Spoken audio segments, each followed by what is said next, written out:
और ख़वातीन हज़रात, आपको बताते चलें, सिंध हुकूमत ने कराची शहर में नई पाबंदी आयद कर दी। पाबंदी का इत्तलाक़ ताजरों के ऊपर किया गया है। कौन सी अशिया के हवाले से पाबंदी आयद की गई है, इससे मुतल्लिक़ आपको बताते हैं। देखने वालों से गुजारिश करेंगे चैनल को सब्सक्राइब करें और साथ में घंटी के बटन पर क्लिक करें।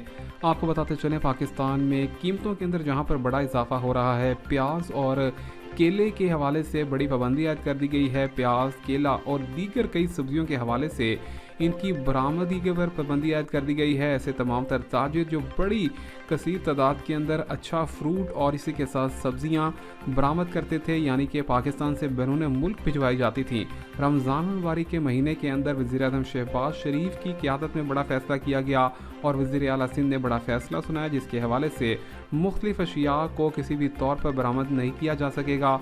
जिसके हवाले से कीमतों को कंट्रोल करने के लिए ऐसा किया जा रहा है। बढ़ती हुई कीमतों के असरात को कम करने के लिए हिकमत अमली पर गौर किया गया है। और आपको बताते चले कि केले, प्याज और दीगर अशिया की बरामद पर पाबंदी मुकामी मार्केट के अंदर वाफिर सप्लाई को यकीनी बनाएगी और कीमतों को मुस्तहकम करने के लिए हुकूमत ने ऐसा तमाम तर बड़ा अज़्म किया है।